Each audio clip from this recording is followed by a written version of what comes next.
السلام علیکم دوستو، ایک بار جبرائیل علیہ السلام نبی کریم صلی اللہ علیہ وآلہ وسلم کے پاس آئے تو آپ صلی اللہ علیہ وآلہ وسلم نے دیکھا کہ جبرائیل علیہ السلام کچھ پریشان ہیں۔ آپ صلی اللہ علیہ وآلہ وسلم نے فرمایا جبرائیل کیا معاملہ ہے کہ آج میں آپ کو غمزدہ دیکھ رہا ہوں؟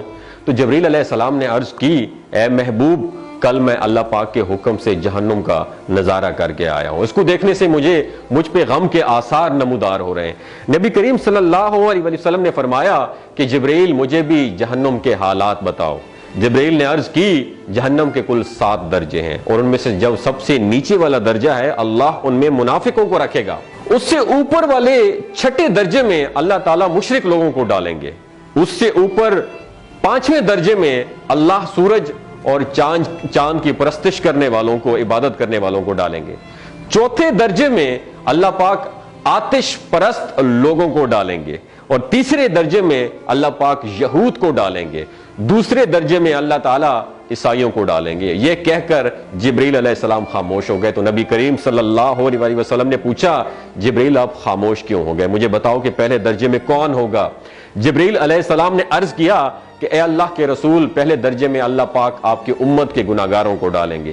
جب نبی کریم صلی اللہ علیہ وسلم نے سنا کہ میری امت کو بھی جہنم میں ڈالا جائے گا تو آپ بے حد غمگین ہو گئے اور آپ نے اللہ کے حضور دعائیں کرنا شروع کر دی۔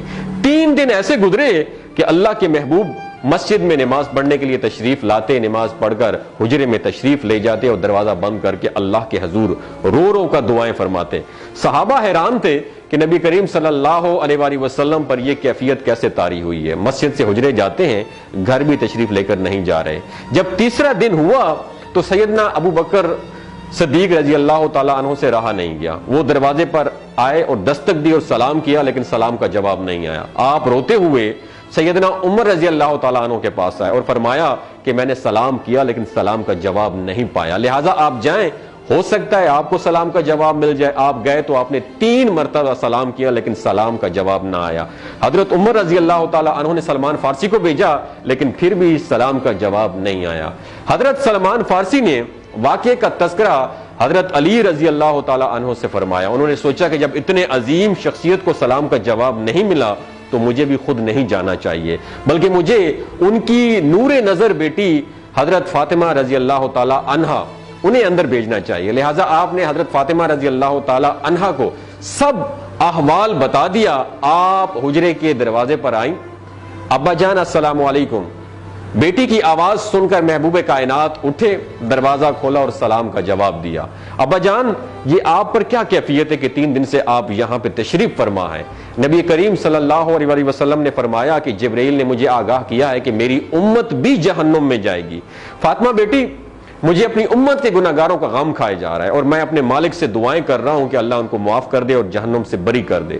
اور یہ کہہ کر پھر آپ سجدے میں چلے گئے، رونا شروع کر دیا، یا اللہ میری امت کے گناہگاروں پر رحم کر، ان کو جہنم سے آزاد کر کے اتنے میں حکم آ گیا وَلَسَوْفَ يُعْطِيكَ رَبُّكَ فَتَرْضَىٰ، اے میرے محبوب غم نہ کر، میں تم کو اتنا عطا کروں گا کہ آپ راضی ہو جائیں گے۔ آپ خوشی سے کھل اٹھے اور فرمایا کہ لوگوں، اللہ نے مجھ سے وعدہ کر لیا ہے کہ روز قیامت مجھے میری امت کے معاملے میں خوب راضی کرے گا، اور میں اس وقت تک راضی نہیں ہوں گا جب تک میرا آخری امتی بھی جنت میں نہ چلا جائے۔ بولتے ہوئے آنکھوں سے آنسو آنا شروع ہو جاتے ہیں بندے کے، کہ جب بندہ سوچتا ہے کہ ہمارا نبی صلی اللہ علیہ وسلم اتنا شفیق اور غم محسوس کرنے والا ہے اور بدلے میں ہم نے ان کو کیا دیا۔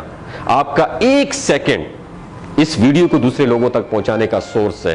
میری آپ سے عاجزانہ اپیل ہے کہ لا حاصل اور بے مقصد پوسٹیں ہم شیئر کرتے رہتے ہیں، لیکن آج اپنے نبی کی رحمت کا یہ پہلو کہیں ہم سے مس نہ ہو جائے۔ ایک شیئر کر کے اپنا حصہ ضرور ڈالیے گا، کیا پتہ کون گناہگار پڑھ کر راہ راست پہ آ جائے اور دوسروں کو تھوڑی سی ہدایت مل جائے۔ کہنے کا مقصد یہ ہے کہ ایک نبی ہمارے لیے اتنا غم خوار ہے اور ہم یہاں بیٹھ کے اس کی امت کے اوپر اتنے مظالم ڈھائے جا رہے ہیں، ہمارے فلسطینی بھائیوں پہ اتنا ظلم کیا جا رہا ہے، لیکن ہم ٹس سے مس نہیں ہو جا رہے۔ آج ہمارے پاس اگر تلواریں ہوتی تو ہم تو بالکل سوچنا ہی ختم کر دیتے، لیکن آج ہمارے پاس میزائل ہیں، آج ہمارے پاس ایٹم بم ہے، لیکن پھر بھی ہم بے حس بنے ہوئے ہیں۔ اللہ تعالیٰ ہمیں ہدایت نصیب فرمائے، اللہ تعالیٰ ہمارے لیے آسانیاں پیدا فرمائے اور اللہ تعالیٰ ہمیں نیک کام کرنے کی توفیق عطا فرمائے۔ اپنا اور اپنے ساتھ رشتوں کا خیال رکھیے گا۔ اللہ حافظ۔